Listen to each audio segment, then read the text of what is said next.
டீயும் காஃபியும் ஒன்று சேர வாய்ப்பே இல்லைன்னு அண்ணாமலை அவர்கள் சொல்லிட்டாரா? இதுதான் இன்னைக்கு சென்சேஷனலாக போயிட்டு இருக்கு. ஆனால் உங்களுக்கு ஒரு விஷயம் தெரியுமா? பெண்கள் தினத்தன்னைக்கே தமிழகத்தில் பெண்களுக்கு பாதுகாப்பு இல்லாத ஒரு சூழல் ஏற்பட்டிருக்கு. இதை பற்றி ஏன் யாருமே பெரும்பான்மையாக பேசலை? நம்மளுடைய அண்ணன் திரு செந்தில் பாலாஜி அவர்களுக்கு சிபிஐ சம்மன் அனுப்பியிருக்காங்க.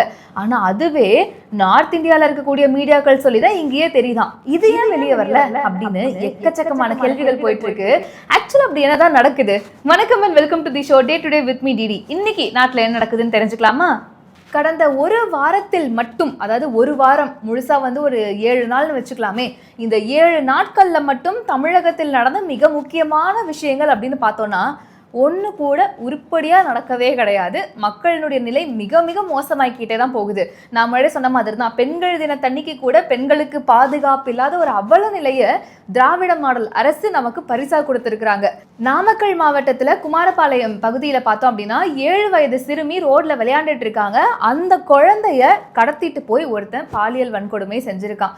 7 வயது குழந்தை. அந்த குழந்தைக்கு என்ன தெரியும்? இப்பவும் ஒரு சிலர் வருவாங்க, அந்த குழந்தை என்ன உடை போட்டிருந்ததோ, எதற்காக ஒரு குழந்தை தெருவில் விளையாட வேணும் அப்படின்னு கேவலமா வாய் கூசாம பேசுறதுக்கும் ஒரு கூட்டம் இருக்கதான் செய்யுது. ஆனா இந்த வாரத்துல நடந்த ஒரு சம்பவம், 7 வயது குழந்தைக்கு பாதுகாப்பு இல்லாத ஒரு சூழல் ஏற்பட்டிருக்கு. இதுல இன்னொரு கொடுமையான விஷயம் என்ன அப்படின்னா, காலையில் வந்த தகவல் படி, ஒரு 2 நாளாக வந்துட்டு இருக்கிற தகவல் படி பார்த்தோன்னா, அந்த குழந்தையும் சரி அவங்க பெற்றோரையும் சரி காணவில்லை. அவங்க எங்கே போனாங்க அப்படின்னே தெரியல.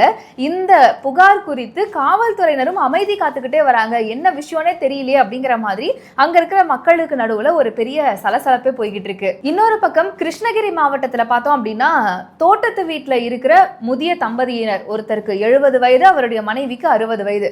அந்த 70 வயது முதியவரை ஒரு கும்பல் அடிச்சு போட்டு அவரை கொலை செஞ்சுட்டு 60 வயது மூதாட்டிய பாலியல் வன்கொடுமை செஞ்சுட்டு போயிருக்காங்க.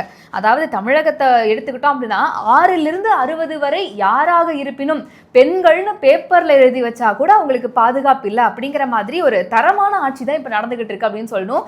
ஏற்கனவே நம்ம இந்த தோட்டத்து வீடு அப்படின்றப்போ ஒரு விஷயம் ஞாபகத்துக்கு வரும்.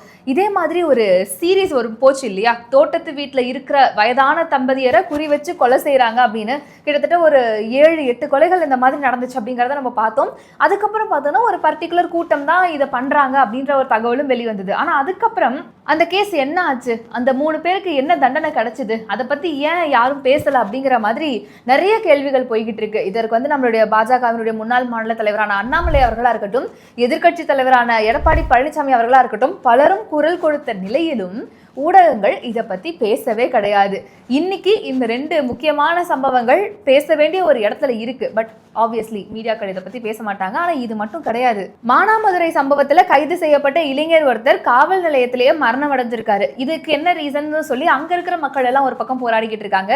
சென்னை காசிமேட்ல திமுக நிர்வாகி ஒருத்தர் ஒரு இளம்பெண்ணுடைய வயிற்றிலேயே எட்டி உதைச்சிருக்காருன்னு சொல்லி அது ஒரு பெரும் பரபரப்பா போச்சு. இது எல்லாத்துக்கும் மேல சென்னை திரிசூலத்துல இரட்டை கொலை நடந்திருக்கு. அதுல ஒருத்தருக்கு கூட 17 வயசு சிறுவன் தான் அப்படின்ற மாதிரியான தகவல் வெளிவந்திருந்தது.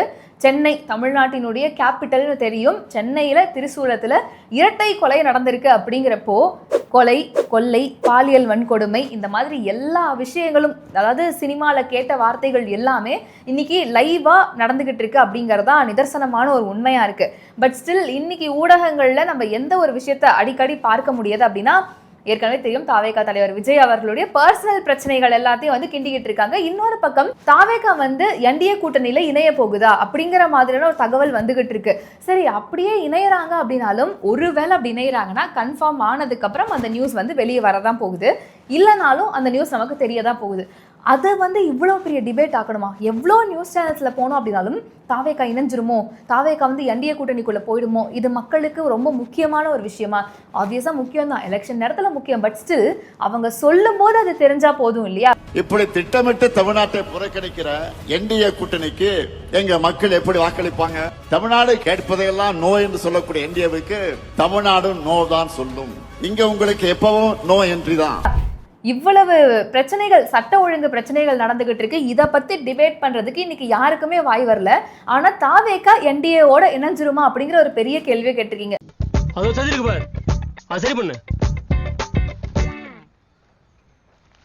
இந்த மொத்த பில்டிங்ல அது மட்டும் தான் உங்களுக்கு பிரச்சனை இருக்குல்ல?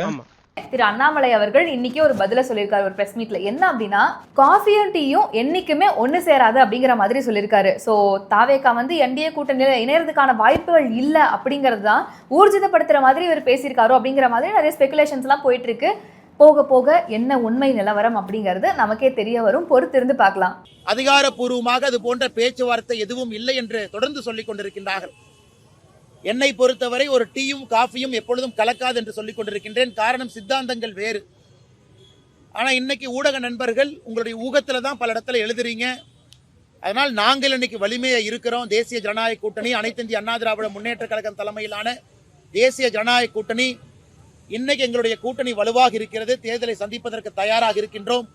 ஒரு பெரும் வெற்றியும் பெறுவோம் என்கின்ற முழு நம்பிக்கை எங்களுக்கு இருக்கு. சரி, இது எல்லாமே இருந்தாலும் ஊடகங்கள் வந்து பாத்தீங்களா இந்த நியூஸ் எல்லாம் கவர் பண்ணாங்க, இதை பண்ணல, இதை பேசுறாங்க, அதை பேசலன்ற மாதிரி நம்ம சொல்லிக்கிட்டு இருக்கோமே. நம்மளை சுத்தி இருக்கக்கூடிய மக்கள் எப்படி இருக்காங்கன்றதுக்கு ஒரு சின்ன எக்ஸாம்பிளை பார்ப்போமா? பாஜகவை சேர்ந்த வானதி ஸ்ரீனிவாசன் அவர்கள் இந்த குழந்தையினுடைய கேஸா இருக்கட்டும், அந்த பாட்டியினுடைய கேஸா இருக்கட்டும், ரெண்டையுமே குறிப்பிட்டு ஒரு பதிவை போட்டிருக்காங்க. பெண்கள் தினத்தன்னைக்கு பெண்களுக்கே பாதுகாப்பில்லை, ஒரு 7 வயது சிறுமிக்கு ஒரு பாலியல் வன்கொடுமை நடந்திருக்கு அப்படின்னா அதை எப்படி எடுத்துக்கிறது அப்படின்னு அவங்க போட்ட அந்த போஸ்டுக்கு கீழே ஒரு கமெண்ட். மேடம், ஏதாவது ஒரு குக்கிராமத்துல நடப்பதையெல்லாம் பதிவிடுகிறீர்கள். வட இந்தியாவில் தினமும் 100க்கும் மேற்பட்ட சம்பவங்கள் நடக்கிறதே, அதையும் பதிவிடுங்கள். நம்மெல்லாம் வட இந்தியாவில் இருக்குமா? வட இந்தியாவில் பல பிரச்சனைகள் போய்கிட்டு இருக்கு. அங்க இருக்கிற அந்த மாநிலத்தை சேர்ந்தவர்கள் அதெல்லாம் பார்த்துக்கிட்டு தான் இருக்காங்க. நம்ம தமிழ்நாட்டில் தானே இருக்கோம். தமிழகத்துல என்ன பிரச்சனை நடக்குதோ அதை தானே பேசணும். எப்படி இப்படி ஒரு கமெண்ட்டை போட முடியுது? வட இந்தியாவில் 100 பிரச்சனை நடக்குது, அதையெல்லாம் ஏன் பேச மாட்டேங்கிறீங்க? ஏதோ ஒரு குக்கிராமத்தில் நடந்ததான். குக்கிராமத்தில் நடக்கக்கூடிய சாதாரண சம்பவமா இது? எனக்கு புரியவே இல்லை. ஒரு குழந்தைக்கு இவ்வளவு பெரிய சம்பவம் நடந்திருக்கு. இன்னொரு பக்கம் ஒரு 60 வயது மூதாட்டிக்குமே பாதுகாப்பு இல்லாத சூழல் இருக்கு. அதையும் தாண்டி ஒரு சிலர் இருக்காங்க. பெண்களுக்கு இப்படின்னா ஆண்களுக்கு இன்னொரு பக்கம் மோசம். ரோட்லயே வந்து வெட்டி கொலை பண்றதா இருக்கட்டும், இரட்டை கொலை நடக்கிறதா இருக்கட்டும், இந்த மாதிரி இவ்வளோ நடந்துகிட்டு இருக்கு. குக்கிராமத்துல எங்கேயாவது ஒரு பிரச்சனை நடக்குது, இதையெல்லாம் ஒரு விஷயமா நீங்க பேசலாமா? என்ன நீங்க போங்க, நார்த் இந்தியாவில் எவ்வளவு பிரச்சனை இருக்கு, அதையெல்லாம் பேசுங்க அப்படின்ற ஒரு கமெண்ட்டை சொல்றாங்க. அப்படின்னா இவங்கெல்லாம் யார், எங்க இருந்து வராங்க, என்ன மாதிரியான ஒரு மைண்ட் செட்ல இருக்காங்க அப்படிங்கறத சத்தியமா என்னால சொல்ல முடியாது. பார்த்துக்கிட்டு இருக்க நீங்க சொல்லுங்க.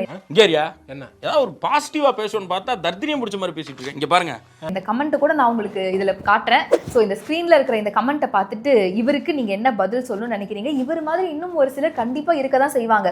இன்னும் கொஞ்ச நாள்ல இந்த 7 வயது குழந்தைக்கு ஏன் எந்த ஒரு நியாயமும் கிடைக்கல, தீர்ப்பும் கிடைக்கல அப்படின்னு நம்ம கேள்வி கேட்டோம்னு வைங்களேன், கண்டிப்பா ரிப்ளை எல்லாம் எப்படி வரும்னா, அந்த குழந்தை ஏன் ரோட்ல விளாண்டுச்சு, அவங்க அம்மா அப்பா மேலதான் தப்பு அப்படின்னு கூட சொல்லக்கூடிய ஒரு சில மிருகங்கள் கண்டிப்பா வரதான் செய்வாங்க. இவங்களையெல்லாம் பாக்குறப்ப உங்களுக்கு என்ன தோணுது? அவங்களுக்குலாம் என்ன பதில் கொடுக்கணும்னு நினைக்கிறீங்க? முக்கியமா இவ்வளவு சிறப்பா நடந்துகிட்டு இருக்க இந்த திராவிட மாடல் ஆட்சியை பத்தி நீங்க என்ன நினைக்கிறீங்க அப்படிங்கறத மறக்காம கமெண்ட்ஸ்ல சொல்லுங்க. இன்னும் இந்த மாதிரி நிறைய அப்டேட்ஸை நீங்க தெரிஞ்சுக்கணும் அப்படின்னா நம்மளுடைய பேசு தமிழா பேசினுடைய வெப்சைட் இப்ப ஆக்டிவா இருக்கு. அதோட லிங்க் டிஸ்கிரிப்ஷன்ல தரேன், மறக்காம செக் பண்ணி பாருங்க. உலக தமிழ் சொந்தங்களுக்கு வணக்கம். நான் ராஜவேல் நாகராஜன். பேசு தமிழா பேசு வலையொலியுடைய வளர்ச்சிக்கு நீங்களும் உறுதுணையாக இருக்கணும்னு நினச்சிங்கன்னா இந்த வீடியோடைய டிஸ்கிரிப்ஷனில் இருக்கக்கூடிய ரேசர் பே லிங்கை கிளிக் பண்ணுங்கள்.